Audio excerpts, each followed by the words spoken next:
very fortunate to have a little bit of time with one of my dear friends and former students, Max Savage. Max, how you doing today?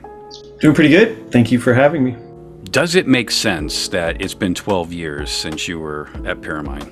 Besides like half my brain imploding when you say that, I suppose it does. Trippy thing for me is that Pyramind is still a large part of what I do and really hung on for as long as I could until you guys like stomped on my fingers and finally had me let go. It's a terrible visual for a musician. I'm kind of putting my hands down here. I know it's been a minute, but I have memories of you as a student. One of my favorite memories, walking into the middle of a discussion with you and another former badass student, Jeremy Guerin, and I'm hearing somewhat heated conversation about what reverb sounds like in a desert.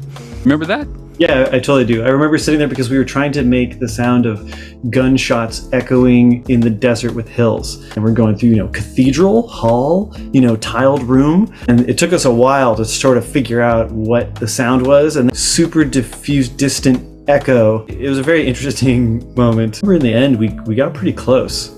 Oh, it was very well done. It wasn't just the two of you. Community is very much a big part of what we're about.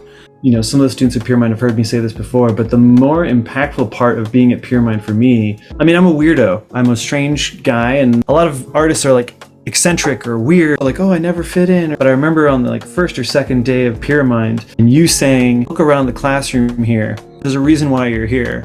Everyone's a little weird. I've never felt more comfortable. It was like permission to be myself. It was extremely helpful for me and really set me in the right mindset for meeting everybody and becoming friends with everyone. There was a Pyramind student, Francois.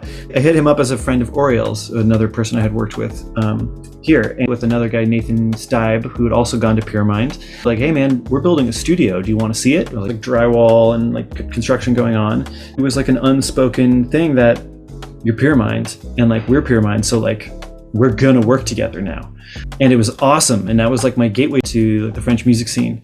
And even now I'm still working with one of the rappers, and I'm still in touch with the guys. Studio Minuit is the name of it. Midnight Studio, essentially. And they're doing great. It's awesome. That's a great story. I love that. The community, has a large spread. It has a reach around the world a little bit. And it really does, because as you know, before the pandemic, how many of our students were actually international students. And it was such a vital, thriving part of our community. And we're hopeful that those days are in front of us again, because, that diversity and just the input from the different people with different backgrounds. Because as you very well know, that school's just the beginning. It's not the finish line. And having support and having, the ability to reach out to your fellow students as they grow and get more successful, but to also hit us up, because we love that. My life would not be nearly what I want it to be if I did not talk with a lot of our former students. That is a huge deal to a number of us at Pyramind, and just to watch the journey, right? Also, students throughout the years have gone on to do some pretty amazing things with audio and music, and people performing around the world, working in games, working in film, doing the whole thing. What are you doing these days? In terms of networking with people, and it's also classes below and beneath me, and sometimes even people I didn't necessarily go to school with when I was there. They'll hear about me, or I'll hear about them. I'll get random emails or connections, be like the stuff you worked on and such, and let's talk or let's chat or whatever. And one of those, John, he works in AI and music. And he was working on a project, and he wanted to join the AI music contest, the International AI Music Contest, which is put on in partnership with Eurovision. He brought me in as the producer-esque. We all kind of shared stuff, but he was more in the AI world. We worked with another guy, Matt, that deep AI stuff with lyrics.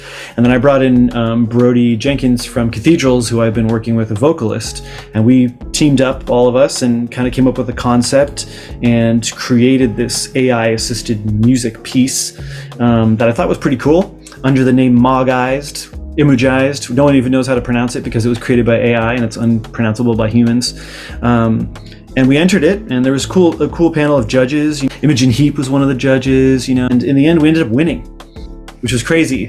You can find the clip online of me dancing in my sweatpants because I wasn't expecting to be on international TV that morning, and they were like, dance. I was like, okay. And then we were in the BBC, New York Times, all this stuff talking about AI music. And the point is that I would have never dove into AI music on my own ever. Like, that is not something I was necessarily looking for or had the patience to deal with. But because of going to Pyramind, and because of the people that I had met, and because I was like highly collaborative, we already had this like trust to be like, hey, let's work together on this thing. Okay, cool. Yeah, let's do it. It was awesome.